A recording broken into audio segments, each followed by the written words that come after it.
यातील चारही जागांवर महायुतीचे उमेदवार आघाडीवर आहेत। पनवेलमधून शेकापचे बाळाराम पाटील सध्या आघाडीवर आहेत। तर शिवडीमधून अजय चौधरी 356 मतांची आघाडी। नाशिक पश्चिम मतदारसंघातून भाजपच्या सीमा हिरे आघाडीवर। पनवेलमधून शेकापचे बाळाराम पाटील आघाडीवर। शिवडीमधून अजय चौधरी 356 मतांची आघाडी। तर पनवेलमधून शेकापचे बाळाराम पाटील आघाडीवर आहेत। तर शिवडीमधून अजय चौधरी 356 मतांची बार्शी आघाडी। मतदारसंघातून शिंदे गटाचे राजेंद्र राऊत आघाडीवर। पनवेलमधून शेकापचे बाळाराम पाटील आघाडीवर। उमरखेड मध्ये भाजपचे किसन वानखेडे 1511 मतांची आघाडी। महायुती 141 आणि महाविकास आघाडी 133 जागांवर आघाडीवर। महायुतीला आता मॅजिक फिगर गाठण्यासाठी आणखी 4 जागांची गरज असेल।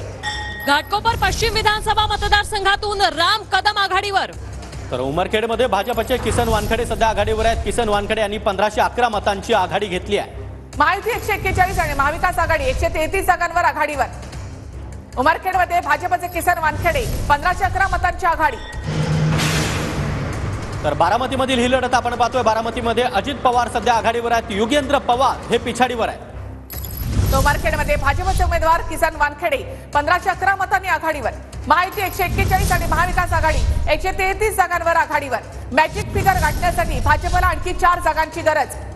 तर पुणे कॅन्टोन्मेंटमध्ये काँग्रेसचे रमेश बागवे सध्या आघाडीवर आहेत। नांदेड लोकसभा पोटनिवडणुकीमध्ये भाजपचे हंबर्डे सध्या 5000 मतांनी पुढे आहेत।